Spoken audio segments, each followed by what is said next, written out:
Welcome to Issues That Matter. I'm Cynthia Pooler, and I have three po- political guests, my friends from New York, Steve Bihar, Arthur Swartz, and Blake Morris.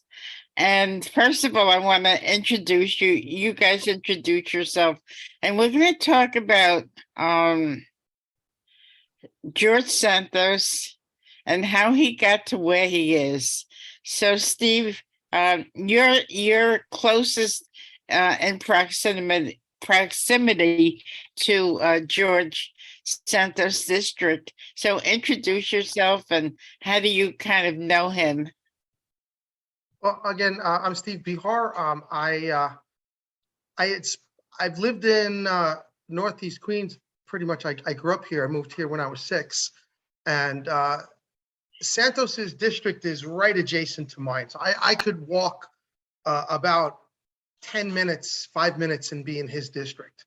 So it's really close by, and it covers a big chunk of my city council district that I'm currently running in.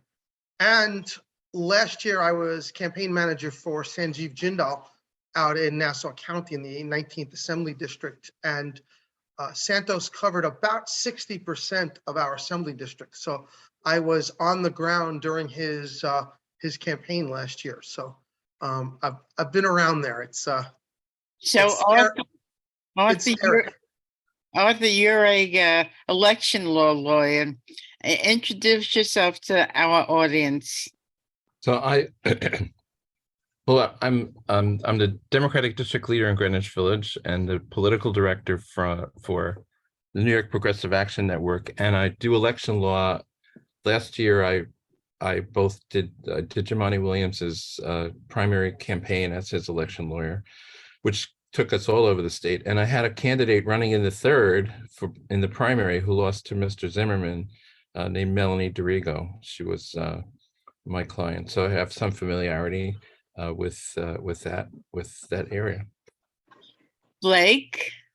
Hi, I'm Blake Morris. I ran for state senate in 2018 and for the New York City Council in the last election cycle. I am also an attorney.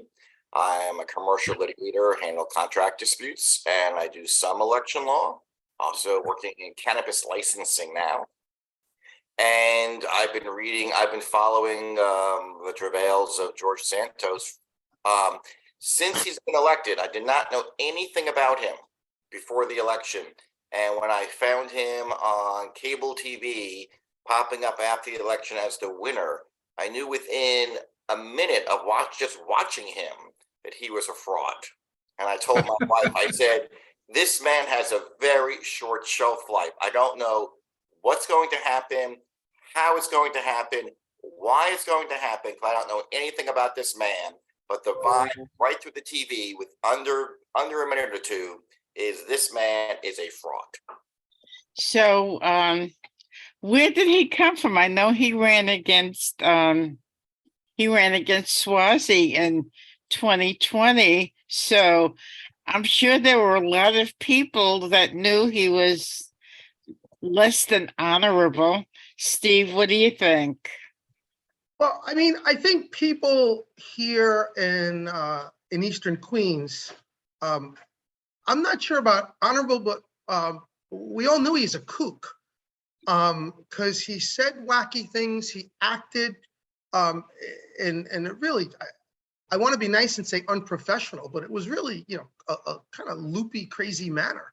And I know when Tom Swazi ran against him, I remember Tom saying, this guy's a nut. He can't get elected.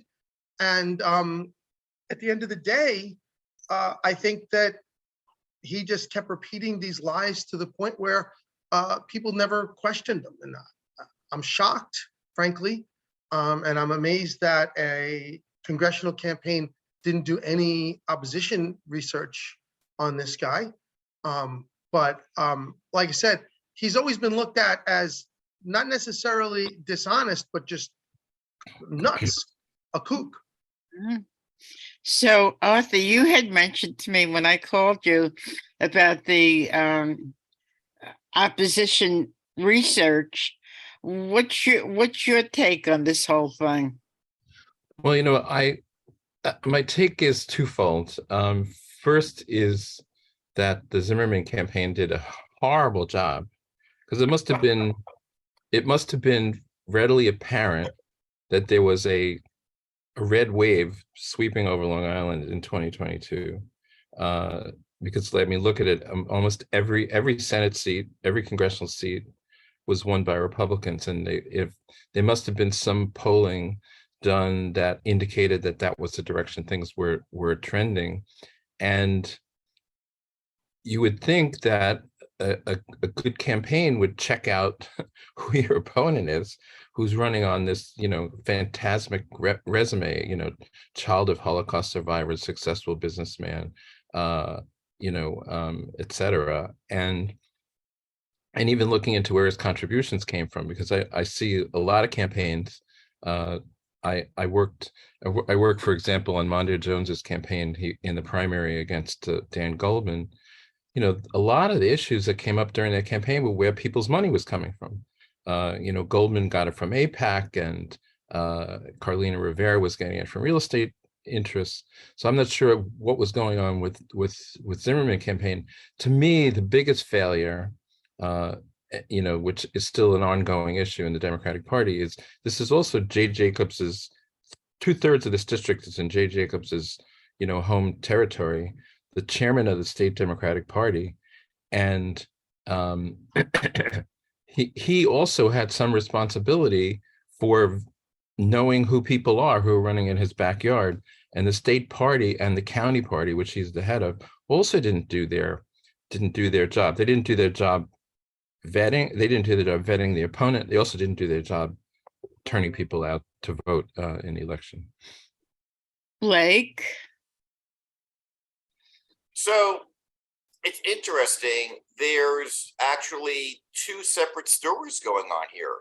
There's the story of people saying we didn't know anything, and how would we ever known? And it's a good thing there's a thing called the New York Times to put out information. And then if you dig a little bit deeper, it turns out there's another story. Like, it turns out that the RNC Research Division did an entire report on Santos, and that most of his campaign staff quit in the middle of his campaign because the report came out from the RNC Research that he's a fraud. And the half that didn't quit, he made them sign non-disclosure agreements. And the RNC wouldn't give him the money that they gave him unless they had seen the research documents. So the RNC definitely knew that he was a fraud. And they would have circulated that research to the other people, of the RNC members at the national and state level. So all these Nassau County Republicans saying that we don't know, we didn't know anything, how would we have ever known? They actually would have been in the loop. So they definitely knew, and they were stuck. Now for Zimmerman, I'm actually Facebook friends with some of Zimmerman's volunteers. So I ended up just fell into a Zoom meeting of a couple of weeks ago between Zimmerman and his volunteers. So Zimmerman was explaining to his volunteers why he did not tell them about the information he knew about Santos. And so Zimmerman, and he has subsequently since repeated that on other news channels and news reports. So he says that Zimmerman says, I knew everything but for the Goldman Sachs piece, but I knew everything. And I told Jay Jacobs, and I told all the reporters, and nobody wanted to listen to me. Nobody wanted to report the story. And then we find out about 2 weeks ago that the North Shore leader actually was reporting that Santos was a fraud back in September before the election. So the North Shore leader actually did a lot of they did 2 major articles on it, and Arthur might know, or Steve might know more about the North Shore leader guy, but that publisher of the paper actually ran for this congressional seat 3 times. So he had a particular interest in this particular congressional seat. And he said he actually emailed his articles to the political players, Republican and Democrat, in the district, and nobody would touch it.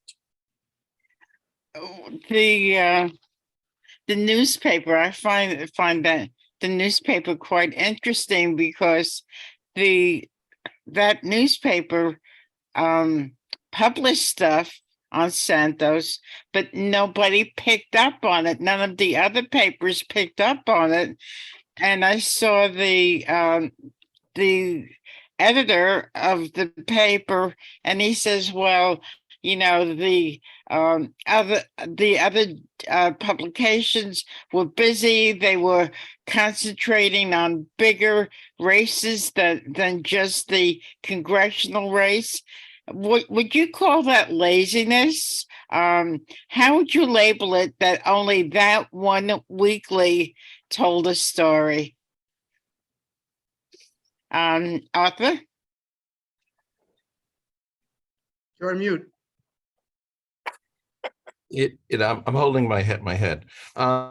It just, it's astounding. It's really astounding. So the media, so from what Blake says, the media, at least the local media, turned it down, but that the information, what the Zimmerman says, he had the information, and he told Jay Jacobs, and he told Yes. the press, but he told, to me, the biggest villain besides Santos is the biggest villain in this whole story. I mean, just one of the most astounding stories ever. And, I don't know why the guy's waiting till he gets indicted because there's no question he's going to get indicted on campaign finance fraud from the stories I've been reading in the last 2 days. On the $100,000 and where it came from, which the Times seems to have zeroed in on where it came from. But the second biggest, not just in Nassau and Queens, but in the state is Jacobs, and that he knew about it is, to me, is just, it's just a symbol of the incredible lack of leadership that the Democratic Party has on the ground and had on the ground in 2022. And so, it's funny, it's sort of like McCarthy so far has been behind Santos. At least he was behind him until he voted for him. Because someone said if he'd been excluded, one more of those present voters on the McCarthy election would have had to vote yes for him to get in.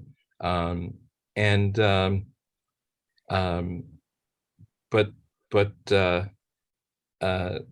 Hochul is standing behind Jacobs and not saying, you know what, this is an utter failure. We can't. This is like the last straw, and we can't go on with it. She's standing behind him, but maybe that's a topic for a whole other podcast. Okay, Steve. Well, 2 things from this. The first thing is the Zimmerman campaign in general. And I know Robert. Robert's a good guy. We're friends. I had breakfast with him during the campaign, and I also know his consultant for a long time. I know his consultant, and they're both good guys. But I think that they made a strategic blunder here. If I was campaign manager for someone and I knew that my opponent was a complete fraud, if people didn't want to listen to it initially, I would have my candidate to repeat it over and over and over again. I would never have my opponent make a speech without saying, this guy's a fraud. He never went to this college. He never went to this college. He doesn't have all this money. He didn't work at Goldman Sachs. He didn't work at Citibank. And I would have just repeated it over and over again. So sooner or later, it's going to get some traction. You almost have to force that traction. And the idea that they got all this information, tried to feed it to the press, they wouldn't take it, and then they just left it there, to me was a big strategic blunder. Moving to the second part, that I want to talk about was the press. The press in New York City, and I guess I can't really speak to Long Island as much, but the press in New York City, including the local press, have become a disaster. I think part of it is a lack of funding. We're not getting our news from papers anymore. Things are coming online. We all have access to different venues. A lot of the local press have gone out of business. Some of them that remain have skeleton staff of reporters. I had this problem when I ran for city council 2 years ago. My opponent was making racist attacks at my wife and my family, and I talked to the press and they had no interest in it. And then a rogue daily news reporter wrote defamatory articles about me, calling me a sexist and a racist, and all this other stuff. So bad that I'm suing the Daily News and suing that reporter for defamation. But when I reached out to other reporters and saying, look what this guy's doing here, it was, some of the things were just outrageous. And they had no interest. I was just a local city council race. And they were more interested in the mayor, they're more interested in the control, they're more interested in the national politics. So it's almost impossible to get these guys to focus on a race. Your opponent could be attacking your wife because she's Black and they don't care. You could have a rogue reporter in the Daily News writing defamatory articles about you, just flat out lies, making stuff up, and nobody cares. So I think that's a deep problem. When I first started getting into local politics, well, my second round, about maybe 25 years ago or so, if I had an issue like this, I could call someone from the Queens Tribune, the Queens Chronicle, the Bayside Times. I could even call the Queens reporter for the Daily News and the Post, and they'd listen to me. Now they don't even want to listen to you. If you're in a little race, they don't want to listen to you. And I think that's really hurting politics, as we're seeing now, because there's things that need to be covered that aren't. And I think that's how Santos slipped through the cracks. But again, going back to the first part, if I was Zimmerman, if I was Zimmerman's campaign, I would have talked about this in every speech. And anytime a reporter, national or local, talked to me, I would state it. Sooner or later, someone would have to look, not after the election like the New York Times did. Blake? So, I'm going to be a little bit of an echo chamber of Arthur and Steve. That, yeah, I mean, the press has been broken and lame for a very long time. This is just a very graphic example of how broken they really are. And even the New York Times didn't even really, even yesterday's article for the day posted said, we broke this story, but we were really bad because we didn't break it before the election, and we haven't been covering local campaigns. Or basically, the Times actually doesn't cover really any campaigns if it's not a statewide race, and even their statewide race coverage is pretty poor. I mean, Arthur will tell you how poor the coverage was on Giuliani, right? So the real issue is, what were the Republicans doing and what were the Democrats doing? By the way, Zimmerman never said he knew about the gold. He never knew about the employment history portion, because he said that portion was not available for him to find out. But they knew about the education, the laws about education, and they knew about his residency. They knew he wasn't living where he said he was living, and they knew something about his wealth issues. Also, you don't even have to be a rocket scientist to figure it out. If you read the North Shore leader reporting, so Santos went from 2020 of having an income of $50,000 and zero assets to his filing in September of 2022, so 2 months before the election, but was 20 months late of the filing from 2020. He went from a $50,000 a year and no assets to something like $1 million a year and $11 million in assets. So even if you didn't know anything, that alone would tell you there's a problem. So it's not like people didn't have the money to dig or do anything. It's just that it was right there staring in everyone's face. So there's something that made everyone say, we're not going to be interested in this. If I could say something really quickly, related to what Blake just said, I'm a former Securities and Exchange Commission lawyer. So I was trained at the beginning of my career. I was trained to sniff out fraud, and by the best in the world at it. And what Blake is saying is right in the sense that we used to like to say that we would see something that doesn't pass the smell test. And if something smelled wrong, that's when you start digging. And for the most part, frauds, large or small, aren't found immediately. You know, if it was something like Enron or WorldCom or Bernie Madoff, usually it's, you know, one sometimes small thing that doesn't smell right, and then you start digging deeper and deeper, and the more you dig, the more you find, and it leads you to certain things. So if, for instance, you found that this guy didn't go to the colleges he did, that should lead you to look into other things.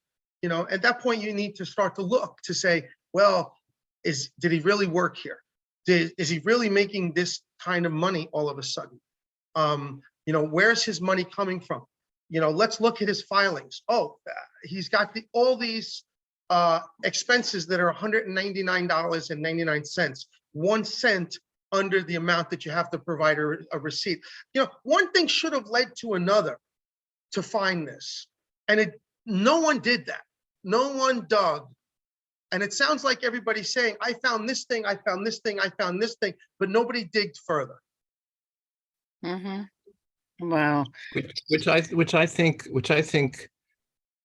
so whatever Zimmerman says, just having run or even just been an election lawyer for a number of campaigns,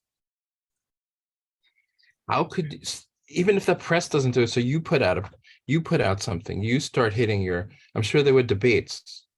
I can tell you that in the 10th, where I live, the debates got vicious about where people's money was coming from. Totally. You know, you got money from AIPAC, you got money from, you know, and you took money from landlords and like back and forth. Like, it wasn't going on. I think if it happened at a debate, it would have gotten reported at somewhere like the Long Island equivalent of New York One or whatever you guys have out there. Blake? So Arthur raised a good issue. So I want Arthur raised an excellent issue. So one, I forgot to mention, the North Shore Leader was not the only, so even that information is wrong. They're not the only paper that was reporting on it. When I was looking at this last week, there's another paper called The Island that also had articles about it. So there's actually 2 local publications that were reporting on Santos and describing the fraud. So even the reporting that only one local paper was reporting is not even accurate. There's 2 local papers reporting on it, and nobody cared. And for Arthur, there actually was debates between Zimmerman and Santos. And actually with CBS News, they actually did it. So it was a regional broadcast. And Zimmerman did so Zimmerman, even given the opportunity to bring it up in a live debate, did not bring it up. Wow. And you have to do that. If you're on CBS News, and I saw that debate. I think that's the one I saw. I saw one on TV. And you have to say it. You have to say it. Where did you get this money from? You know, or I have information that you didn't go to this college. You have to say that. Well, you know, like when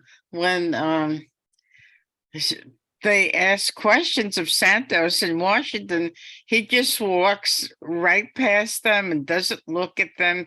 He's not going to answer those questions. The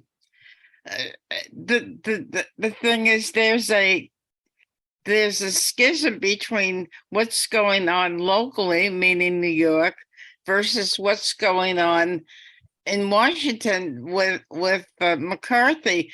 McCarthy owes his speakership to Santos. He wants to keep them, wants to keep Santos where he is. This is a real crisis. Arthur, would you agree? Yeah, I mean, I think it's a crisis that's going to get resolved soon. I mean, Santos is, I don't know how he wakes up in the morning and looks in the mirror. He's, the biggest joke. He's really the biggest joke in the United States. I mean, his problems are only getting eclipsed for a few days by all the confidential documents that they found in various parts of President Biden's home. But he's just a joke. He gets followed. You see the news reports. He walks out of he hasn't opened his district office. He walks out of his office in Washington, and the minute from where his office to when he walks into Congress, he's followed by a bevy of reporters. All 4 Republican congressmen that got elected in the recent election have called on him to step down. The county Democratic Party, Republican Party, say he's not going to last very much longer. But what it does, I think, the longer issue is going to be how much better like what we've been talking about, does the press and opposition candidates vet people, and then it's going to be a question for the Democratic Party, which is going to, there'll be a special election, and Zimmerman, because Jay Jacobs controls the Nassau County Democratic Party with an iron fist. People haven't figured out how to take him on. Zimmerman will be the candidate again, and probably Zimmerman will get elected in but there will be an ongoing question of responsibility, and both blame responsibility and the responsibility of the media to vet candidates. They're supposed to be our guardian against information that you and I can't find out by ourselves. Do you think that Swazi will be the candidate if it comes to that? I don't think so. I don't know what I mean. I don't think so. I haven't heard him. He hasn't made it much of a comment that I've heard of about all of this stuff, and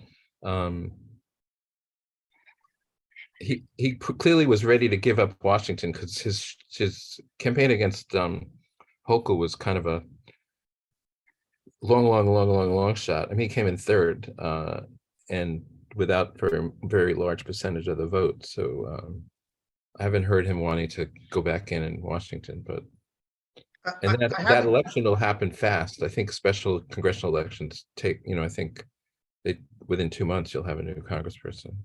I haven't talked to Tom about it, but I will say that I've been at several of the anti-Santos rallies, and Zimmerman is always there.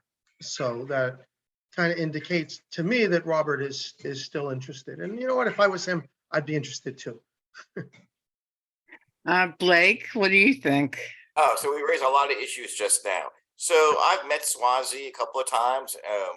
So I don't want to say I'm an acquaintance of his, but I've met him. I've spent maybe 40 minutes total time with him in 2 separate meetings. So yeah, Swazi's definitely not going back to Washington. That's not what he's interested in.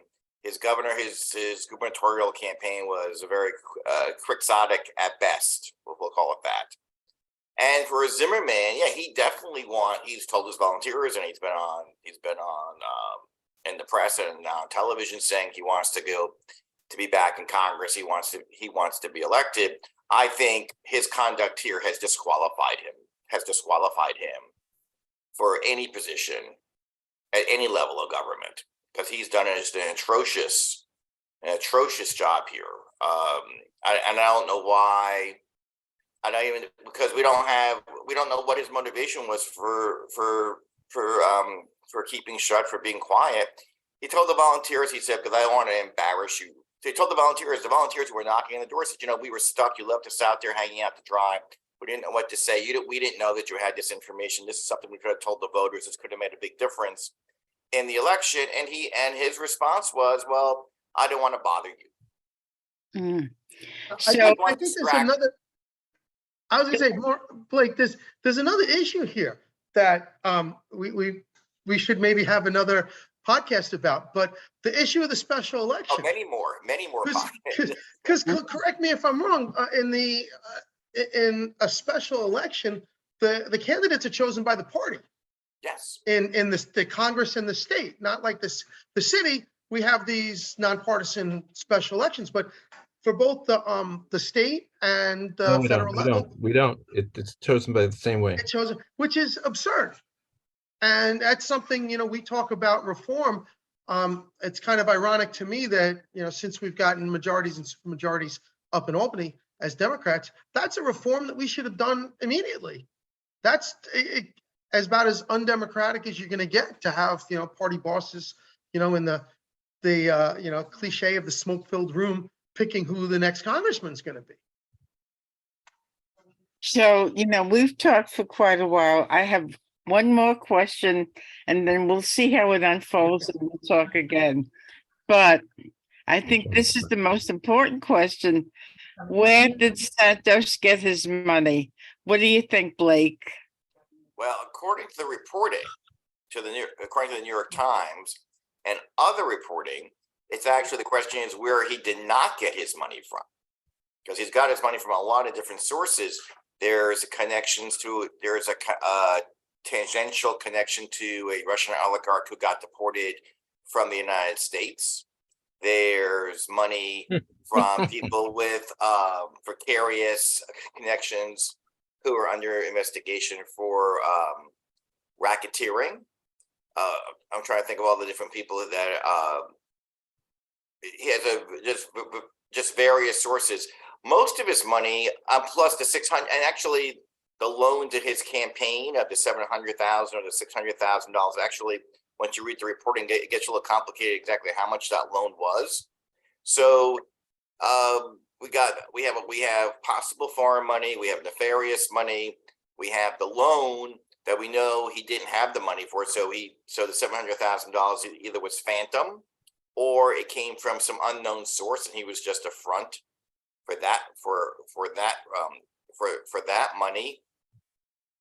He was involved in a pyramid scheme in Florida that's currently under investigation by the government. So it's quite the interesting story. He has I forgot the name of the restaurant, but one of his donors is connected to this restaurant in Queens, and the restaurant donated $16,000 to his campaign, and the campaign spent over $20,000 at the restaurant for food.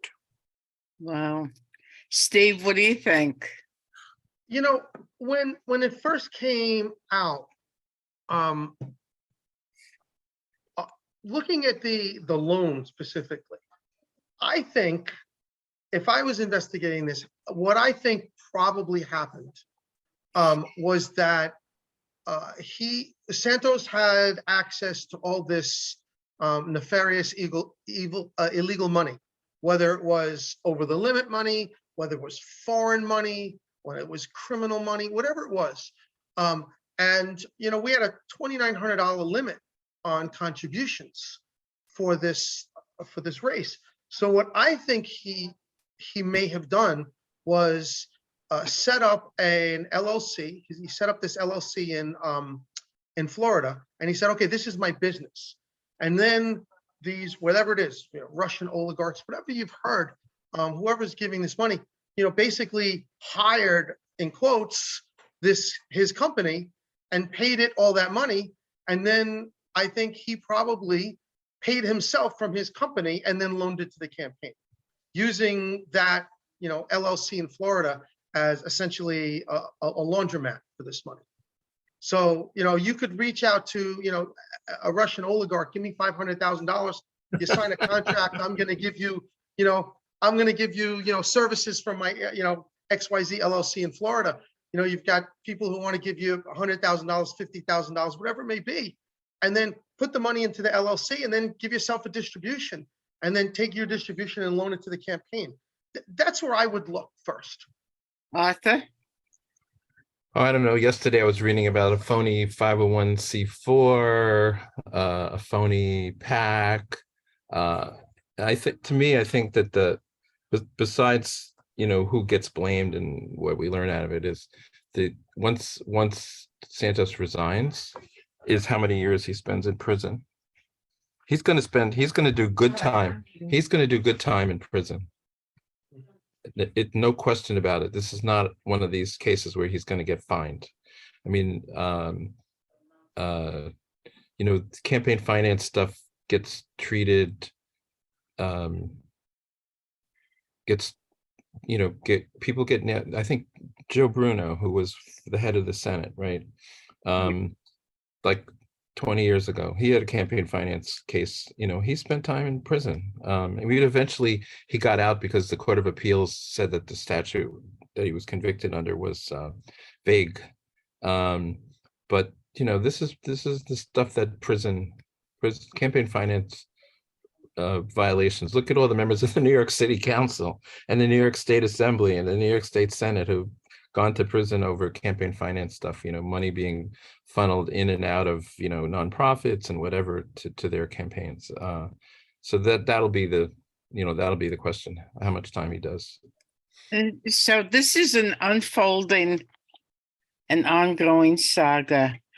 As events warrant, I'd like to get the three of you back on my show to talk about it from the local perspective. Are you guys in on it? Sure. I'm good. Sure. Okay, great. So you've been listening to Steve Behar, Arthur Swartz, and Blake Morris. I'm Cynthia Pooler. This is Issues That Matter. And if you like this show, please subscribe to my YouTube channel. Thanks, everybody. Have a great day. And thank you guys for participating. So long, everybody.